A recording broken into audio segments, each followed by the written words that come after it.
Hello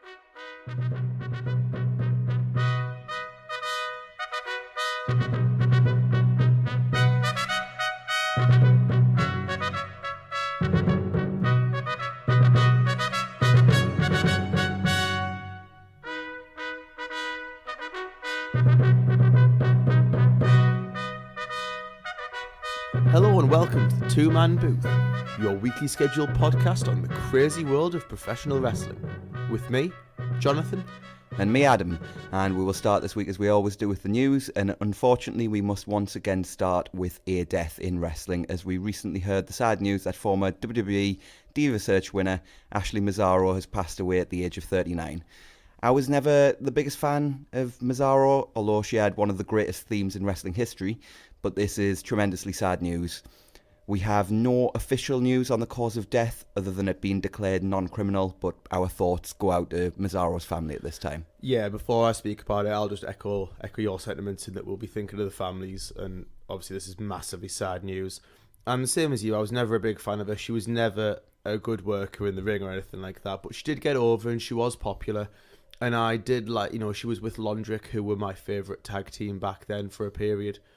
So this is obviously massively sad news, and until we know really what's caused her death, I don't want to speculate on anything. I know there are various reports about how she may have died, but I don't want to speculate when there are families obviously affected by this, and it's sad. But we do have some good news in that Wendy Barlow, who is Ric Flair's wife, released a statement clarifying his health situation, stating that he was taken to hospital and was expected to undergo a procedure yesterday morning, which has since been pushed back to Monday. He is expected to make a full recovery, which is obviously fantastic news. Yeah, this follows on from what we spoke about the other day, isn't it? And that really, Conrad said that it was a routine procedure, and that it was just going to be something where Rick would go and it would be done and then he'd be out. So this is really good news. Obviously, Conrad's revealed the truth, and I think everyone's very, very happy that Rick's going to be fine. And obviously, with us doing last week's podcast quite late, in the sense that we did it 2 days ago, that is it for the news for this week. It's been quiet. Yeah, so we will move on to Monday Night Raw. And we opened with Miz TV. Roman Reigns is his guest. Reigns puts over Elias as a wedding singer. Miz and Reigns do some awful buddy-buddy babyface stuff. Miz notes they've never been on the same page, but the Shane situation made him realise that you have to earn respect. He gets fired up and says he's going to beat Shane on Sunday. Shane comes out and Elias and Lashley attack Miz and Reigns, and wouldn't you know it, we've got a tag team match. By God, King. That was a surprise. Mm-hmm. And it is obviously Miz and Reigns versus Elias and Lashley. The heels isolate Miz as Shane gets some shots in. Miz nearly makes a tag, but Elias cuts it off, only for Miz to hit a desperation DDT. Lashley gets in, but Miz dodges and Lashley posts himself, and then Shane just pulls Reigns to the floor for the DQ. Why do I watch this? Yeah, why do they keep booking these matches and keep having them end in DQ? Like, DQs really, in terms of being like a consistent way to get out of matches, it died long ago, because WWE realised they had to stop it because WCW and other companies were doing legit finishes. So they had to stop the false finishes because the fans felt cheated. You now suddenly can't go back to that, which they... there seems to be a massive increase in them lately, especially with this angle. Mm-hmm. Yeah. And you can't now go back to it and now think that 20 years later, fans won't still feel cheated when you make them watch a match. And then they go, ha, sykes. No one wins, no one loses. It's more like, we'll get to it later, but I didn't particularly enjoy the main event of this week's NXT. But the one thing that it had in its favour was, yes, it ended in a crappy DQ finish, but it lasted 3 minutes. This went like 15. Yeah, at least if you include the promo, this went like 35 minutes into the show, and that was all for a DQ finish. Yeah, so at least you hadn't been invested for long enough that you then were like, well, like whether you'd enjoyed the match or not, either way, you hadn't sat there 15 minutes buying into it and going, oh, for heaven's sake. Exactly. They do need to stop this. They have started doing it a lot again lately. It needs to end. So post-match, Shane, Elias and Lashley beat down Miz until Reigns makes the save with the Undertaker tope. They then overwhelm Roman until Miz makes the save with the steel chair. This kind of happened. This happened. Yeah. It was the most 5 out of 10 start to the show ever. Didn't suck, wasn't great. It was there. Do you remember when Raw used to start hot? No, not really. It's been that long. That's a really good point. Oh, isn't that sad? The feud has been pretty nondescript, but the hype video they've produced for Seth versus AJ, which they showed at this point on the show, is absolutely awesome. It's because there's been quite a few cool like lines and sound bites that like they've always been good at that, haven't they? Making hype like they made. We always talk about the My Way Austin Rock Mania promo. 17. You repeatedly said that the actual angle going in, whilst it was like the hottest angle in wrestling, the actual build sucked. Yeah. And they somehow made it good. I wouldn't go so far as to say it sucked, but it certainly wasn't It the was flat. amazing build that it looked like it was in My Way. It was the fact that the writing was pretty poor. There was an unnecessary sort of angle insertion and Deborah insertion into the storyline that just didn't need to be there. Yeah.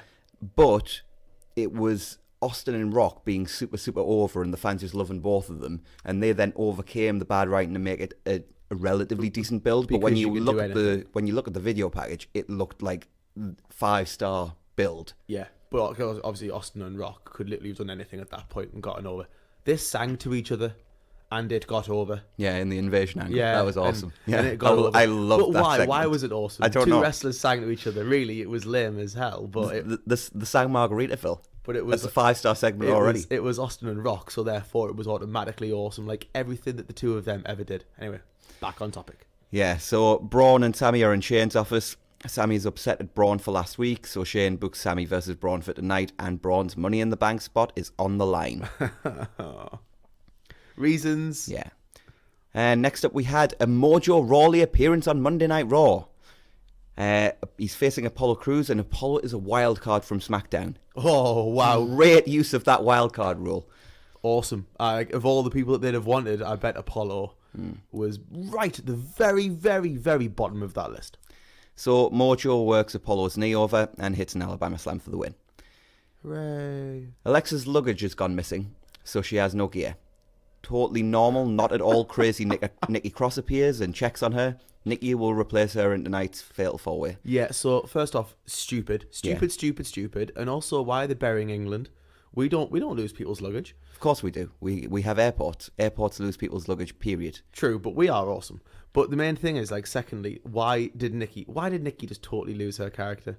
I don't know. Like, she was just, like, because for a bit I thought that it was one of those things where Nikki was sort of making out like she was Alexa's friend and all of that. Well, that possibly could have been it, but she was definitely not crazy insane Nikki Cross anymore. Which is weird. What sets her apart. Mm-hmm. Imagine if Mankind had just been normal. So the women's contract signing is next, and Michael Cole is our MC, and he brings everyone out. Becky is over as hell. Crowd sing their song. She gets a monstrous reaction. She puts Lacey and Charlotte over, but she says she doesn't care how much of a beating she's going to take. She will crush Lacey and her twin sister Charlotte. Charlotte says Becky never learns, and on Sunday she can't win. Lacey agrees and plays friends with Charlotte. Becky says she makes history while Charlotte thinks she's owed historic moments, but Charlotte just doesn't deliver. Charlotte says Mania was Becky's storybook ending, but it wasn't enough and she can't live up to what she built, which will all come crashing down on Sunday. She says Becky's pride will cost her. Lacey agrees and says she will set an example of what to be, and that Becky can't beat two real ladies. They all brawl, but the heels get the upper hand and powerbomb Becky through the table. This was pretty paint by the numbers, but it was fine build towards Sunday. It was okay. The thing for me was just like, I get Becky fighting, but the problem it was 2 against 1, 2 heels. It was always going to end this way. It was okay. Lacey just does not work for me. I can tell she's actually like trying hard in her role and trying to perform her role really well, but it's just not connecting for me. And I think it's getting a little bit of X-Pac heat from me at the moment. I think it's something to do with the character for me. Like it's just too it's too extreme. Like the sassy Southern belle. Like it's not real enough. Like it just seems like a character more than her. So it's like almost like a cartoon character out like the mid-90s WWF. She is very much keeping up kayfabe though. I did see earlier today a Twitter video from her where she'd arrived at the arena and the crowd were like trying to high five her and stuff.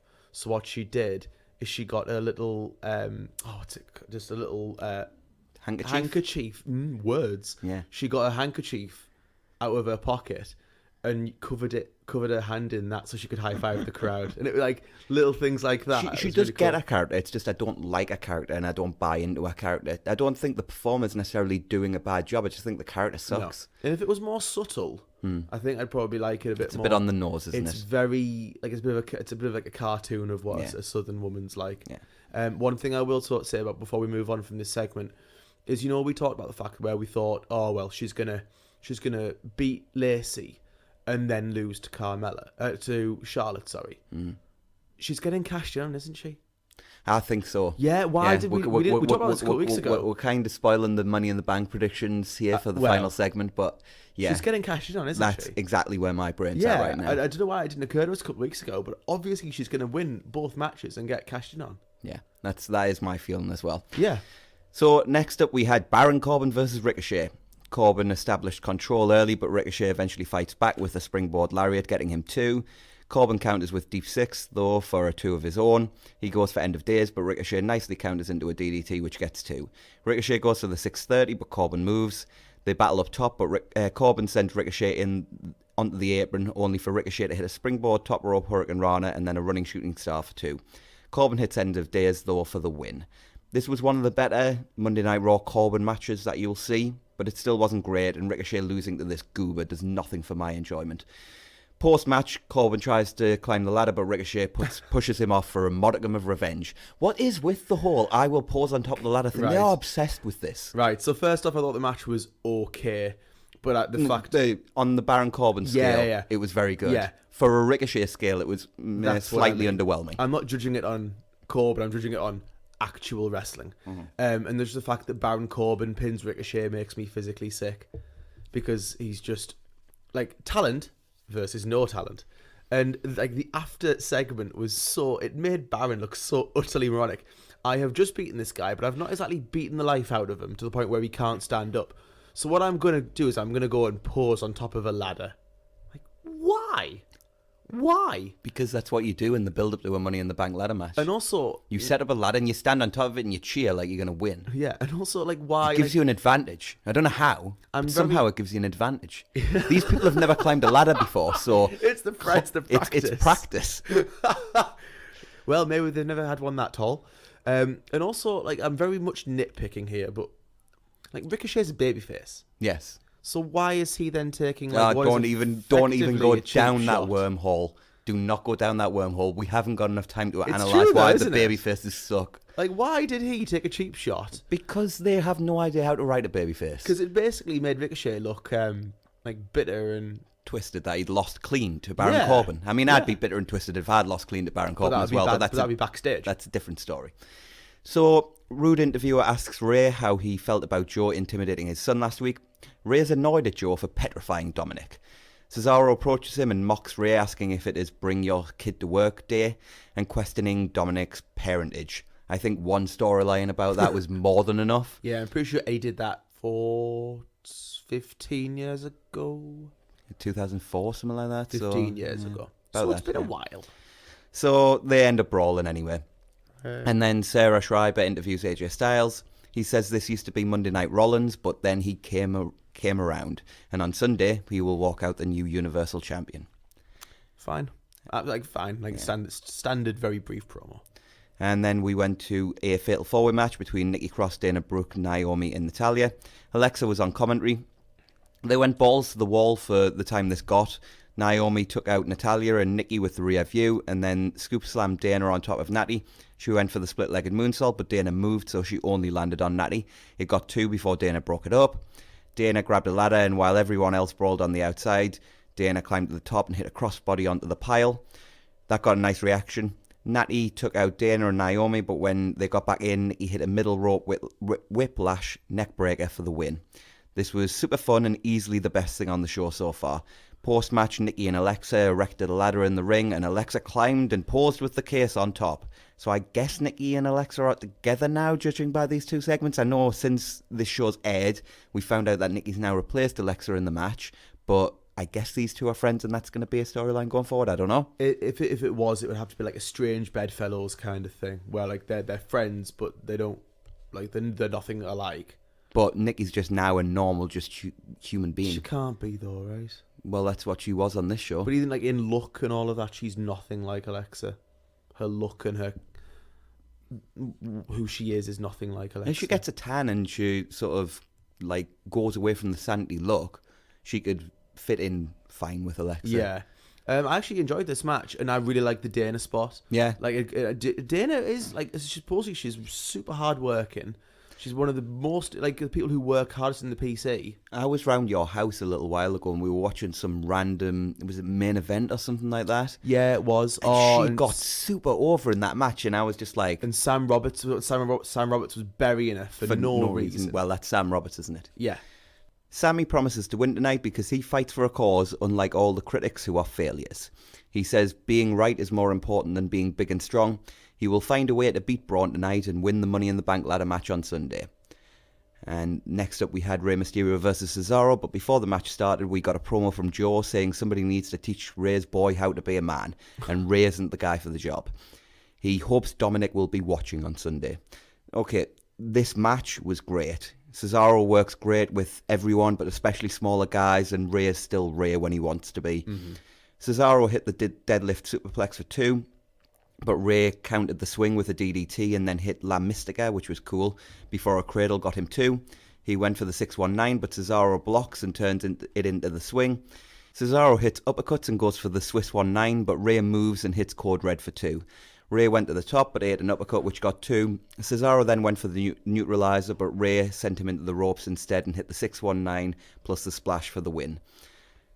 The ladies had a super fun match, but this was another level. This was really, really good and one of the best matches I've seen on Raw. I was going to say it for a while, but actually it was probably on a par with the Kofi Bryan match from last week. Yeah, I agree. So, really good stuff. Yeah, I agree too. Really, really good match. Like, when they're both on form, they're absolutely fantastic. So when you put them together, that's all it was ever going to be. I wish they would find something for Cesaro to do, though, now. Like, I still see all that. I know he's older than he used to be, but I still see all of that potential in him that was there before. They just got to get him over. But a really good match. Really, really enjoyed it. And yeah, I'd like to see much more of Cesaro, though, moving forward. Totally agree. We get a video package highlighting just how awful this Usos Revival feud has been. The Revival then challenged the Usos to a match. I mean, that match will be great, but this feud has sucked. Yeah. How can they do this? I don't know. Vince. Next up, we have Bray's Firefly Funhouse. Bray says he's learned to control his darkness and transforms into a goofy-looking masked Bray. Who is this actually working for? Hang on, don't agree. What? Like the mask. The mask was goofy as hell. No, I like the mask. I like the look. The problem with me is that it does not connect with what they've been doing in the past few weeks. It felt to me like they'd almost abandoned the character that they have been showing on the Firefly Funhouse. Like it felt like just a reversal back to the old Wyatt. But I think that was always the thing where he was luring you into a false sense of security. But surely shouldn't that not have gone longer though? Like, shouldn't he have come out? You're saying this company has no patience? I'm shocked. Yeah, long-term booking word. But shouldn't he have like come out and wrestled as this new Bray Wyatt, shown how he's like, you know, almost like the Tamatonga angle. You know, I'm a good person now. I do good things. Yeah, but to be fair, even with that didn't last very long either. No, but you know what I mean? Lasted for all of one match in the tag league or whatever it was. Well, either way, do the whole I'm a good person. I do good things, and then slowly but surely the old Wyatt comes back, and like that angle would have worked. Whatever. I still think it sucks, and I still think the mask sucked. So do I, but I like the mask and I like the look. Sarah Schreiber is covered in glitter for some reason. She interviews Seth anyway and regurgitates AJ's promo from earlier to him. Seth isn't interested and says it's personal. He talks about their meeting 15 years ago as in the background we see, well, not in the background, but on the screen while he's talking, we see footage of Tyler Black versus AJ Styles from a NWA show in 2006, which was really, really cool. Awesome. I really like that they used that. Awesome. Which is not 15 years ago, incidentally, and just made Seth look like an absolute tool that they put the date on, actually saying 2006, which is 13 years ago. I realise people use like, it was 10, 15 years ago as a thing, but Seth legitimately says it was 15 years ago, and then seconds later we see the graphic that shows 2006, which just made him look like an idiot. That's pre-Age of the Fall as well, isn't it? It is. If you have Pre-Ring of Honor, Tyler. If you don't know what Age of the Fall is, go and find out. Tyler Black, YouTube it. Very cool. With caution. Yeah, with heavy blood caution. Yeah. So Seth looked up to AJ, but on Sunday, AJ will end up looking up at him. And then we had our main event, which was a Falls Count Anywhere match between Sami Zayn and Braun Strowman. Sami runs away. This is literally most of the match, is just Sami running away. Sami uses every heel tactic in the book, which I don't actually mind because at least he's actually being a heel. Agree. Strowman tries to cover Sami with 1 foot, which was stupid because he's meant to be the babyface. Yeah, but I shall be cocky. Yeah. Corbin attacks Strowman and puts him through a table, but that only gets 2 for Sami. They head back through the arena for a moment, but then Strowman chases Sami backstage again. Drew attacks Braun now. He DDTs him on a chair, but Sami still only gets 2. They fight back to the arena once again. Strowman buries Zayn under ladders, but Corbin and Drew attack him again and suplex Braun onto a ladder. Drew hits a Claymore and Corbin throws Sami on top of Braun for the pin and the win. Can you hear the Benny Hill theme music? Yeah. Sami being in Money in the Bank is awesome and will improve the match, but man, this sucked and it was just a mess and it made Sami look stupid and it made Braun look stupid and just, whatever. So it made Braun look stupid. Also, it was another case of babyfaces have no friends. Yeah. And are stupid. It didn't help Sami because it made him look so ridiculously weak. It also made Baron and Drew stupid and weak because it took so much to beat Braun. Mm-hmm. It was overkill. But most importantly, my God, this segment felt like it lasted absolutely forever. Like, my God, it was so boring. It just went on far too long. And when you're trying to keep people in the 3rd hour, like, the last thing that you need to do is put on a match that, like, the finish was obvious as well. Like, it was so clear that Sami was going to win, because otherwise that would have buried everybody else. And it just dragged, but trying not to bury everybody else, they actually buried everybody in the segment. Yeah. It was dreadful booking. You know what? Horrendous. This was a sad way to end what actually was a pretty good 3rd hour, because I think the women's match was in the 3rd hour. Rey and Cesaro was definitely in the 3rd hour. This was just like, it was actually a pretty good 3rd hour until that main event, and then it just died a death. So raw. But this was much better than last week, but as a go-home show, it was not good. Yeah, so this is like, it was much better, but that's like 4 out of 10 is better than 2 out of 10. Like, it's still... I'm sorry, you cannot give last week 2 out of 10. No, you know what I mean? Last week was 0 out of 10. But it's still not good. It is still not good. I would say it was probably a 4 out of 10 show. Yeah. 4 or 5 out of 10. Yeah, it is still not good. It's still really boring. And, like, just, my God, I can't wait for AEW to get started.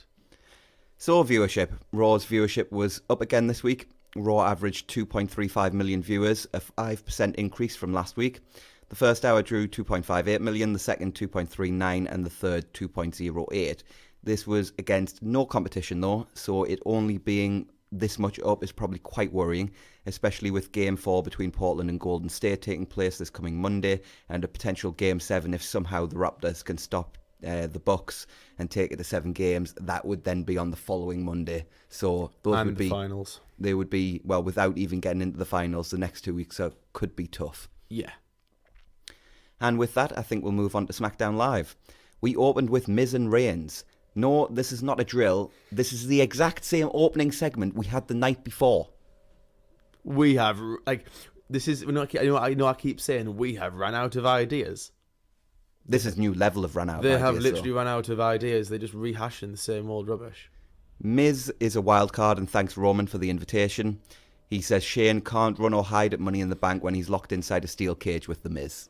How does Roman decide the invitation? Like, he invited the Usos last week. He can clearly invite whoever he wants. So, how do they actually keep a limit? Do they go like, oh, Roman, you can have the card to invite people this week? Like, how do they actually enforce this? Don't even just... Because what if everyone invites their friend? There's so many holes in the wild card rule that just, I don't even want to get into it. This podcast will go on for an hour and 50 minutes if we talk about the wild card rule. If everyone invites their friend. Yes, I get it. All right, I know. But, like, there is more than just that as a hole in this whole wild card situation. As well, the brand split. It's not a wild card. If you're invited, that's not a wild card. No. A wild card is something that happens randomly. Yeah. Yep. Whatever. Anyway, Shane and Elias are here, and Shane bans Miz from the building. Because the wildcard rule sure is important. Yeah, you're a wildcard, and I'm going to ban you from the building. What's the point in being a wildcard, then? Also, what was the point in Roman? Roman should have invited Seth. That would have been better. Yeah. Or Dean. No, apparently Miz is his best friend now. Or Dean. Yeah, well, Dean doesn't exist anymore. There's a guy called John Moxley running around somewhere. But I've heard he's really good. Yeah, I've heard rumours. He's been missing for a while. So, Elias says he will prove why Vince chose him for SmackDown when he beats Reigns on Sunday. Brian and Rowan are here now for some reason. They surround the ring and beat down Miz and Reigns until the Usos make the save. So we've used up 3 wildcards in the opening segment. Yeah, and why do Brian and Rowan care? And why were the Usos there again? Because they made it out like a big deal when Brian came out. Because it was like, oh yes, Brian hates Miz. And it's like, there was no actual reason. Yeah. Reasons. Shane books himself, Brian, Rowan and Elias versus Reigns and the Usos tonight. And if Miz gets involved, their match on Sunday is off. So you'd have to be a clinical moron to get involved then. Orton says he's going to win Money in the Bank again on Sunday. Zelina Vega does her best Paul Heyman impression, saying that it's a spoiler that Andrade will win Money in the Bank. I hope so. We got a fatal 4-way between Andrade, Ali, Finn Balor and Randy Orton. This was a fun 4-way match with lots of action going on throughout. Ali runs into a nice snap slam from Orton. He battles back though and fakes Orton out before hitting him with a tornado DDT, but Andrade makes a save. Andrade clears the ring, but Balor is in now. He takes control and heads up top, but Andrade crotches him. He then hits the double knees and then brings ladders into play and uses it on everyone. Balor fights back and hits a shotgun dropkick on Andrade into the ladder. Ali takes out Balor with the rolling X Factor and then goes for the 450. But Balor moves, and when Ali rolls through, Orton hits the RKO on him.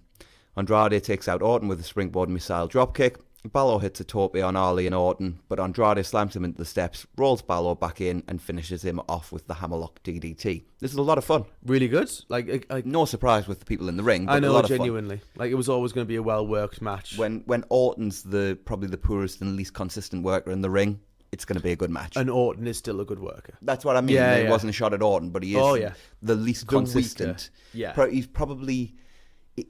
I wouldn't even say he's better than Ali anymore, but you could probably make the argument that on his best day he is better than Ali, but he's just not consistent enough. No, but when Orton has to go, exactly, we both said, Orton and AJ was probably our favourite and most consistent of the feuds going into That was WrestleMania. the build, though. I'm talking about just as an in-ring competitor. Fair point. Yeah. He lacks that consistency because when he doesn't care, it just turns into a boring rest hold match. And stomp fest. He tipped up in this match and it was good. Yeah. I enjoyed it. Agree. So Ricochet's here and his wildcard number 4. He leaps onto a ladder and knocks Andrade off before grabbing the case to stand tall. Everybody getting that practice in. Right, good, great. Ricochet attacking people after the match because he's a babyface. And yet on Sunday, people still won't be able to go up it very quickly. No. You're very tired, you know. I mean, even at the start. I know. It limits your capability because you know how tired you're going to be later on. So, reasons. Carmella says she's going to win Money in the Bank. Spoiler alert, she won't. No, hope not. Kofi once again requests that Xavier stay backstage so he can take out Kevin Owens on his own. Charlotte comes out of the ring and says here, her and Becky's story will end on Sunday with her victorious and the new SmackDown Women's Champion. We then get a video package covering the Charlotte-Becky rivalry. Lacey is wildcard number 5, unless the Usos only count as one person for a tag team, but who even knows. Either way, this rule is stupid. She jokes about Charlotte versus Becky happening again and says she will beat Becky on Sunday and calls her Becky Black Eye. Ha ha ha ha ha ha ha ha. Aleister Black cuts another promo this time saying, well, actually, I've no idea what he said. He started talking about if his opponents try and get in his head, they won't like the place they end up. He then said a bunch of words that were in fact English, but made no sense when strung together in that order. Don't ruin Aleister Black, please. And they're ruining him, though. Don't. They are. He's awesome, though. He won't be for long. They just don't... Like we said last time, they just don't get him. They just don't get it. They don't get what he has to say, how he has to act, what he has to be like. They have all the materials and all the parts they need. They just can't do it. Just treat him like Undertaker. So next up we had the 4-on-3 handicap match. The heels work over the Usos for an age, possibly an entire ice age, who knows. Finally, Jay gets a hot tag to Reigns and he runs wild. He sets up for a Superman punch, but Bryan cuts him off and Rowan tags in as the heels re-establish their dominance. The second heat segment is better than the first, but still dragged a bit until Reigns hit a Samoan drop and got the hot tag to Jimmy, who handed out super kicks to everyone. The Usos hit a double super kick on Bryan, but that only got 2. Elias hit Drift away, but he hit a super kick. Reigns hit Rowan with a Superman punch, but Elias drove Reigns into the steps and Shane hit the coast to coast and pinned Jimmy for the win. Okay, this was a pretty good match. The first heat segment was relatively dull. The second one was okay, but the end was pretty good. And the only issue I have is, why is Shane winning this match? Because Shane's of all a star. the people in this match, Shane was the one person who didn't need to win. Shane's a star. You want to put Shane's the best in the world. You want to put the Usos over? Fine. You want to put Bryan over? Fine. You want to put Rowan over? Fine. You want to put Reigns over? Fine. You want to put Elias over to give him some momentum heading into Sunday? Fine. Don't put Shane over. Just wait until they put the world title on. Yeah, whatever. It wouldn't shock me. No. So, post-match, Miz makes the save for the babyfaces with a chair and Shane bails. Ember Moon says she's going to risk it all and win it all. And Bayley says she will prove she's not just a hugger, she's not a weak link, she's a winner. These promos are insipid. Speaking of a weak link, like, genuinely, where is Sasha? Who cares? Because you know I like Sasha. Like, genuinely, like, where is she? Well, she's obviously once out of her contract. They don't want to let her out of the contract, so we're kind of in the same situation we were with Neville. Anyway, yeah. Get ready to see Sasha Banks somewhere in AEW in 2022. Promos sucked. We're getting the Usos versus Bryan and Rowan at Money in the Bank, which should be fun but makes no logical sense. Raw tag team. Yeah. And we have just seen it, and they won. Yeah, and I believe it's non-title as well. So why? I don't know. So we next got the Kabuki Warriors versus Mandy and Sonya. Paige announces the new team name before the match, and Mandy mocks Paige before saying she'll win Money in the Bank on Sunday. I've heard a lot of people bury this name. I don't mind it. Kabuki Warriors. Yeah, it's very Japan. No, it's crap. It's very Japan. No, it's rubbish. No, it's very Japan. No, it sucks. No. They just literally said Kabuki because of the great Kabuki. Yeah, and well, like Saint does the Kabuki elbow. There's a lot of homages to the great Kabuki in there with her. They chose the name as well, so yeah, I'm fine. They wanted to be the Kabuki Girls, I think, but they ended up going with the Kabuki Warriors, which is whatever. Right, I follow someone on Twitter, and they're just a wrestling fan. They're not someone who has any like journalistic credibility with wrestling. They just like it, and like they said, like Asuka's the Empress, Kairi's a princess. So like they could have gone like something like Dynasty or something like that that fits both of what they're both about. I just think Kabuki Warriors just kind of sucks. If they've both picked it, then I guess great. But like they've both picked something that I think is really lame and yeah, I like the name. Rubbish. No, you like Bray's mask. Your opinion is invalid. No. The Iconics are on commentary and are just as insufferable in the best possible way as you would imagine. Awesome. This was pretty good, as would be expected between these two teams. Sonya hits a nice running knee on Sane for 2. Sane got the hot tag to Asuka, who ran wild and hit Mandy with a German and a kick to the head. She went for the Asuka lock, but Sonya broke it up. Sonya tagged in and hit a spinebuster on Asuka, but when Mandy tagged back in, Asuka cradled her for the win. This was a very good tag match, and they are clearly building towards a split between Mandy and Sonya, which makes me sad. Yeah, unfortunately. Is there a women's tag division anymore?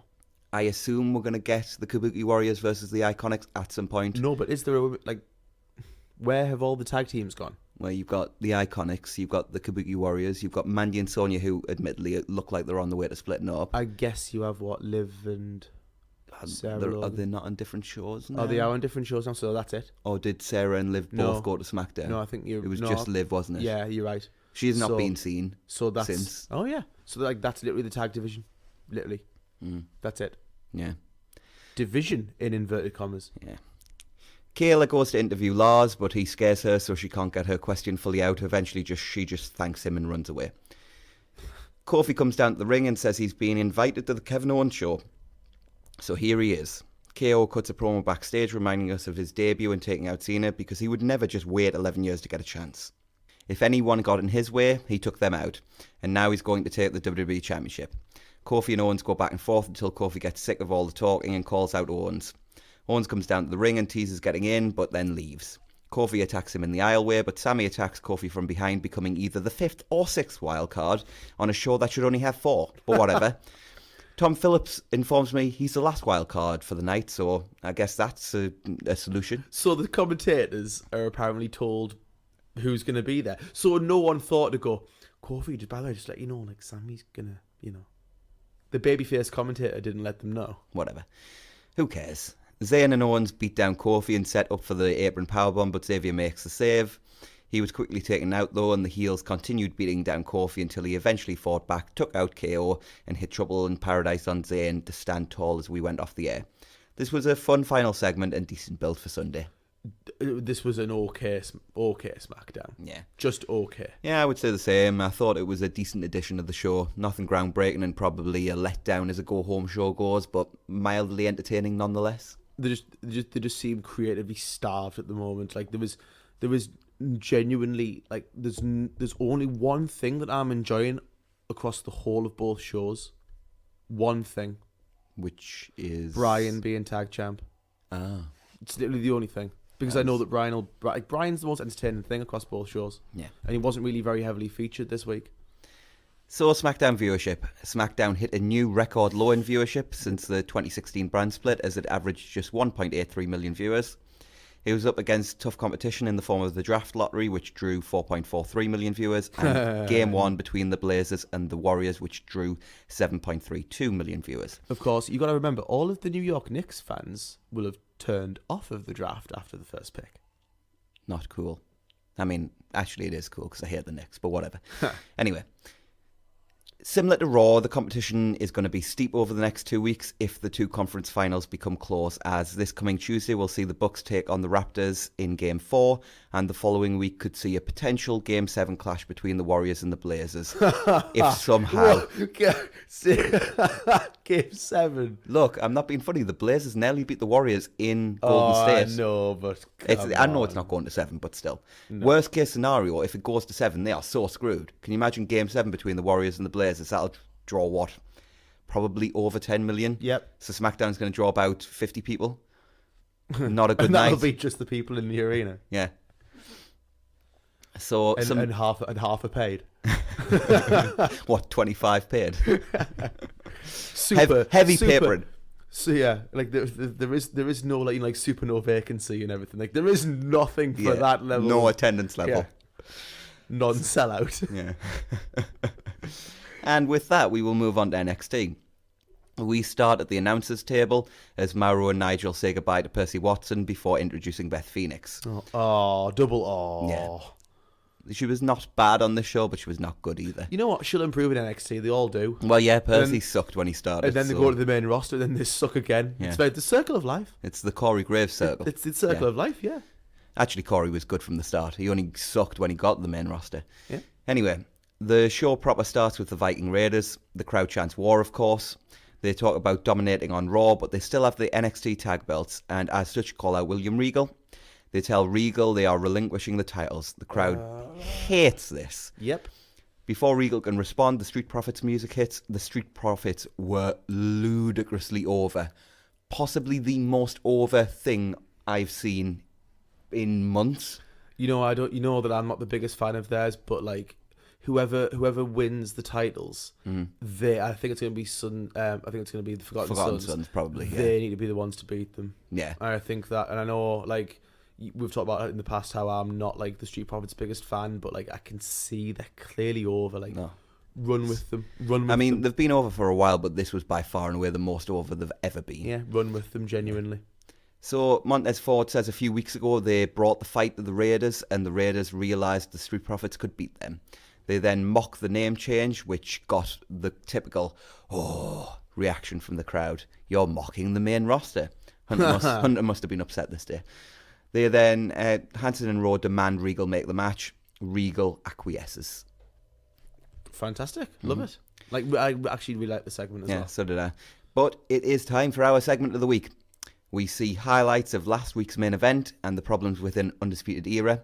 We see some exclusive footage from last week as Cole screams obscenities at Strong, who throws his Undisputed Era t-shirt and armband at Cole. Cole walks away while Fish tries to talk some sense into him, and then we skip to what is officially the segment of the week.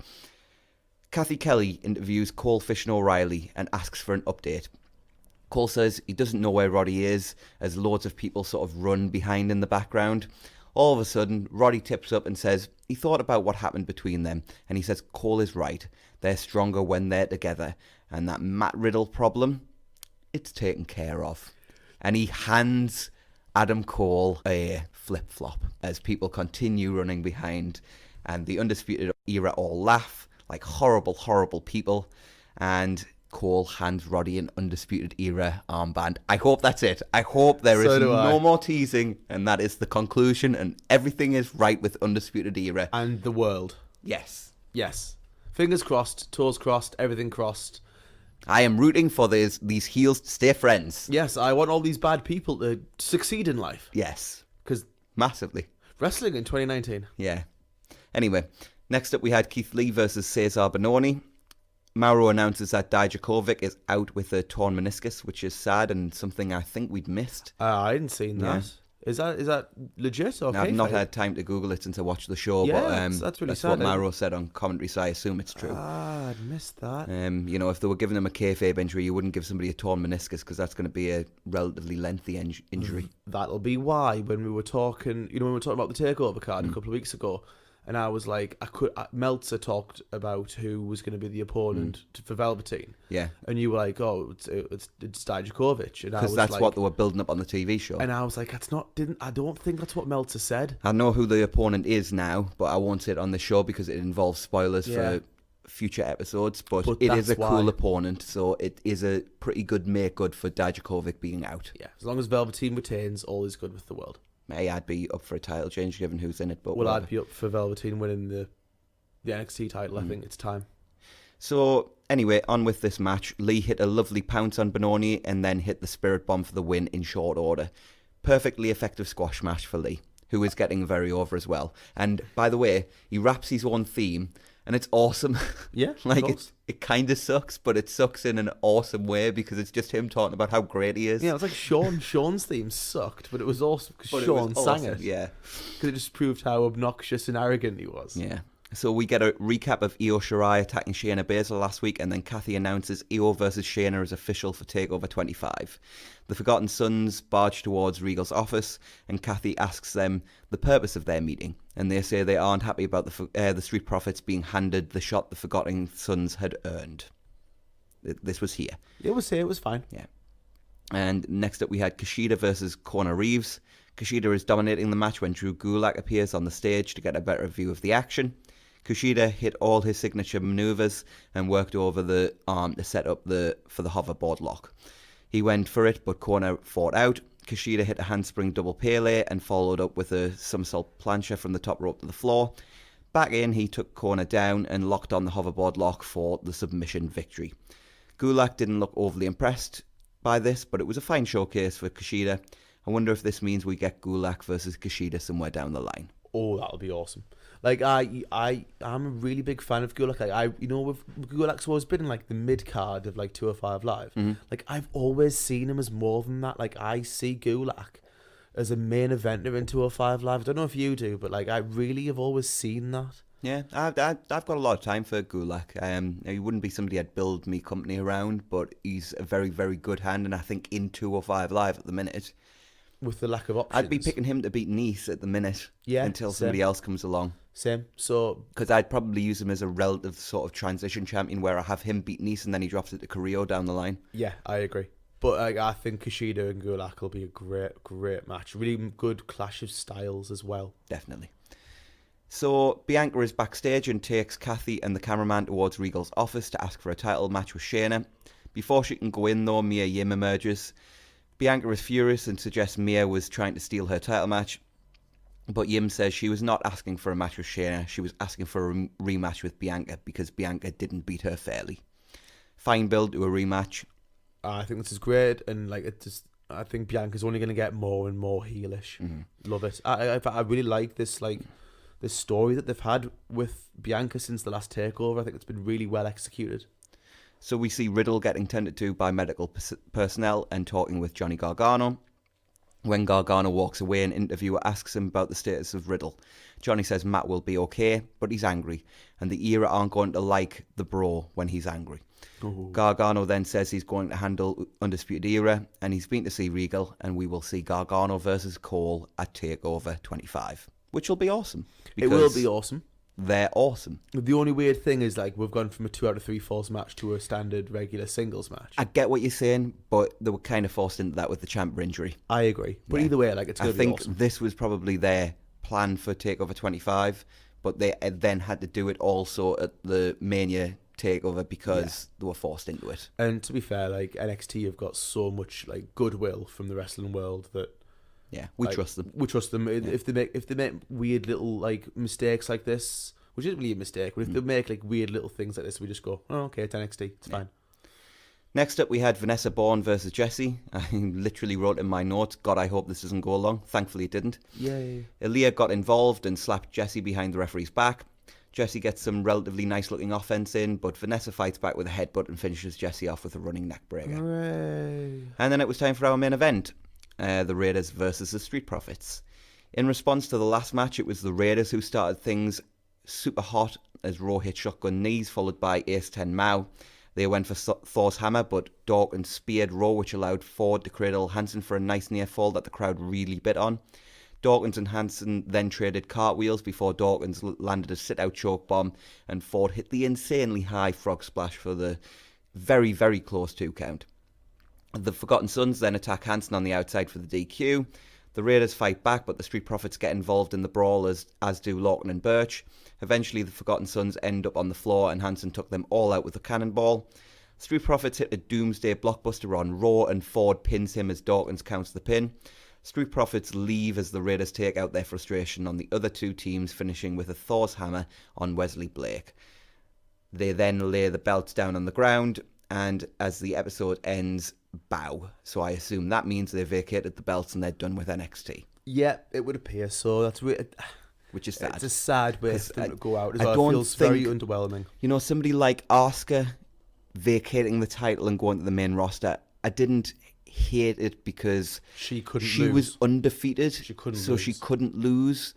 So her going to the main roster undefeated gave her a springboard to be this awesome person. She was already coming in with like a 600-day unbeaten streak. But War Raiders should have War Raiders have lost. They should have put someone over, yeah. So they should have put somebody over on the way out. Vince has pulled rank, and we don't know how much notice Hunter was given regarding War Raiders coming up and all of that stuff. We don't know. Sorry, Viking Raiders or Experience or whatever.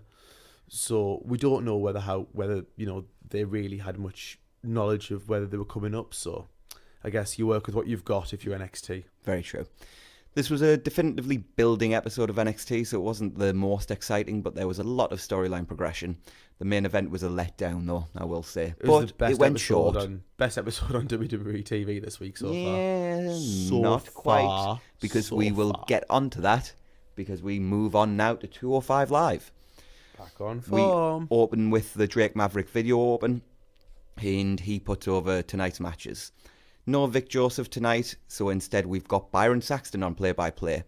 At this point in my notes, I have wrote "Oh Good Lord," but honestly, I don't really remember him on play-by-play, so I assume he wasn't offensive. Yeah, I agree, actually.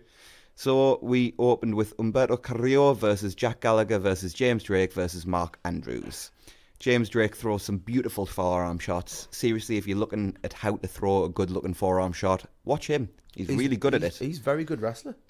They worked a nice match early, but things really got going after a tope con hilo from Carrillo to Drake. Andrews hits a steps-assisted Hurricane Rano on Carrillo, and then a Tornado DDT on Drake before Gallagher brought back William the Umbrella, and with him jumped from the top rope onto everyone on the outside. How long has it been since William has appeared? Yeah, it was great. It was great to see him back. I used to love all of that stuff about Gallagher's character. It was when he turned heel. He was very good as a heel, but I think he lacked something that the babyface Gallagher really had that made him special. Yeah. So Gallagher hit a huge delayed suplex on Andrews back in the ring, and then Andrews hit a Poison Rana on Drake, followed by Gallagher hitting a diving reverse headbutt, and then Carrillo corkscrew moonsault, but Andrews and Gallagher broke it up at 2. Andrews hit Stundog Millionaire on Carrillo, and then a double Pele on both Carrillo and Gallagher. Gallagher fought back with a headbutt that knocked Andrews down, but Carrillo rolled him up for the win. This was fun and reminded me of kind of an old school multi-man X Division match, like in a good way though. That's what it felt like. Post-match, Carrillo and Gallagher shook hands. Really, really good like end to the storyline. First off, that's what it appears to be. And Carrillo is, I can't say it as well as you, Carrillo is clearly, I spit in the face of people who don't want to be cool. Okay, Carlito, calm down. Yeah, Carrillo is clearly getting better and better and better, and he's getting more over. And I think he's the one to build around for the future. Like, you know, like how you could see Ali coming off coming miles off. Like, I think Carrillo's clearly the one to go with now. Umberto. Yeah. Definitely. So we get a promo from Arya Daivari in a tanning bed. He said he was in Nice's head and talks about Nice having to travel to London and having a tough main event match, intimating that he'll be more sort of rested than Tony for their match at Money in the Bank. Fine promo. Yeah, absolutely. I'm not going to go into it again. There's just tons and tons. And like, if I was booking 205 Live, Daivari's not a bad wrestler or anything like that. He's more than just bland. Yeah, but super bland. But a lot of that is his character as well. He's just super bland. I just like if I was booking 205 Live, and at some point I may do it for like a special rebooking because I'm quite good at booking divisions. Mm-hmm. I might look at like what I would do to change him and make him more interesting because he just lacks something. So Sarah Schreiber interviewed Tony Nese backstage. She asks him if it is smart to face Ligero tonight. He said the smart thing is not always the right thing, and he didn't become champion by taking it easy. We got a hype video giving Ligero some context to anybody who had never seen him and the backstory, which I thought was really cool. Smart. We then got an annoying promo with the Lucha House Party, who accept the Singh Brothers challenge for next week. You know, it's amazing. I'm a pretty big fan of Kalisto. I think Lince Dorado okay. And I think Gran Metalik or Mascara Dorado, however you want to refer to him, is fantastic. And should be pushed immeasurably more than he is. But man, I hate Lucha House Party. So do I. But like if I was booking 205 Live, like Gran Metalik would be like right at the very top of that division. Totally agree. He's so good. And he's always been good. He was great in the Cruiserweight Classic as well when he got to the final. He got to the final, didn't he? Yeah, he lost to TJP. Yeah, that was the wrong choice, wasn't it? Certainly was. I wonder how different it would have been if he'd won. Could have been. But genuinely, like he deserves much. I get why he's in Lucha House Party, and I think they're okay in their roles. I just find them annoying, and they're meant to be baby faces. Yeah, and I'm just I find them irritating too, and not in like an Iconics way. Yeah. Not in an entertaining, irritating way. Yeah, as in like, can you just stop it? Yeah. So then it was time for our main event, Tony Nese versus Ligero. They worked a really nice opening segment and traded about 51 counts. They then shook each other's hands after this, and then both shook Little Nature's hand, which popped the crowd, which sadly was the only time they popped in this match. The crowd was absolutely dead, Boo for which was a shame because they worked really hard and England has disappointed me. Yep. They worked at a really good pace and actually had a really good match. Nese went for the springboard moonsault twice in quick order but missed both times. Ligero hit a springboard splash for 2. He went for the C4L but missed. He knocked Nese to the outside and hit a nice tope con hello as the crowd sadly chanted Rusev Day. Nese hit a top rope Hurricane Rana for 2. He went back up top and hit a 450 splash for a near fall. At this point, Aidan English unironically called Ligero a veteran of NXT UK, a program which has literally existed for just over 5 months. Seriously. But is that like on the same level as vintage Maxine? She's just in one match. Had like 2 matches. It's vintage. Yeah, but Punk was being ironic and taking the mick out of Michael Cole. Good point. Yeah. So Ligero went for the C4L, but Nese rolled through, hit a buckle bomb, and then the running Nese for the win. This was fun, even if the crowd was even deader than usual. Yeah, a really good match. Nese is what we know what Nese is. Like Nese is a fantastic worker. We are both fully on board the hype train, and Ligero is a good wrestler and has been very under the radar. Like I like him. I don't think you like him as much as I do. I've never liked Ligero that much, and there's something about the character I don't like. I don't like the mask. And so I've never liked his look either, but in this match, he was very good. Yeah, I think he's a good wrestler. He's a really good worker. He can work both heel and babyface as well, which is surprising because, like, masked luchadors are usually, like, that's going to sound strange. El Generico numero uno. Yeah, like, they're very, like, babyfacey. He's not, like, a normal heel masked luchador, but it works. Yeah, in America and Europe, masked wrestlers do tend to be baby faces. So. Yeah, exactly. So post-match, Nice and Ligero raise each other's hands before Arya Daivari came through the crowd, took out Ligero, and then set about dismantling Nice, ending by hitting the Hammerlock DDT on the Cruiserweight Championship belt. He then paused with the Cruiserweight title before laying it on Nice. All good heel work. Really, solid build. Good end. And good episode of 205 Live. Really I thought episode. This was a super fun episode of 205 Live. Definitely back on form, like you said. I do love it when 205 Live is when we talked about, didn't we, when AEW gets started, what are we going to have to do regarding the change of format? Yeah, because we can't have this show go 2 hours every week. But genuinely, I love watching 205 Live. I know NXT is probably the best hour of TV every week, but I genuinely think 205 Live is my favourite wrestling TV show. I At enjoy the moment, it. certainly. I know you probably prefer NXT, but I love 205 Live. It's exactly what I think wrestling should be like. And with that, we move on to any other business. ROH have announced the first match for their Best in the World pay-per-view, as Bandito will challenge Shane Taylor for the World Television Championship. I don't have anything against Shane Taylor, but I'd love to see Bandito go over in that. So would I. Totally agree. And another recommended match from New Japan's ongoing Best of the Super Juniors comes in the form of Will Ospreay versus Rocky Romero. I have yet to see the match, but it is getting some rave reviews from people whose opinions I really respect. Wow, so, interesting. Yeah. I haven't seen a good Rocky Romero match in... I've seen good Rocky Romero matches, Forever! but... bad joke. Yeah, and before we move on to the final segment, there's also, it was earlier today, Progress Wrestling announced that at the Newcastle show at the O2 Academy that we'll be going to, it's been announced that Ilya Dragunov will be appearing. Yeah, Adam's very excited that Ilya Dragunov will be appearing at that show, as will Jordan Devlin. And obviously, if you're going to those shows, if you're in the UK, please let us know on either our Twitter or our YouTube. We'd be more than happy to meet up with people that are going as well. But we're very much looking forward to that show, and I think that's really important to get those two at that show, and it'll be great. Unbesiegbar! Yes, absolutely. Cannot wait. So, final segment of the week this week then will be our Money in the Bank predictions. But before we start that, I want to let you know that when we do our Money in the Bank review show, we will be having a longer final segment than usual. And it will be a match that we will be watching actually later on today from Wrestle War 92, because we're going to be watching War Games between Sting Squadron and the Dangerous Alliance, and we will be reviewing that on our Money in the Bank review show. Jonathan's making faces at this because he didn't know this was going to happen. No, but it was a surprise for him. So it's a very nice surprise. Yes. I'm more than happy to watch anything that's War Games. Yes. So that should be fun, because that took place, I believe, 92 is 20... That's the year I was born. How do I not know how many years ago that was? So that took place... So not only can you not do words today, but you also can't do maths. Yeah, and also don't know how old I am. How did you make it through school? I don't know.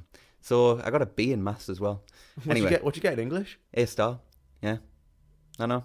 It's magic. I have no words, I did a broadcast journalism degree. And I got a 2-1. Yeah.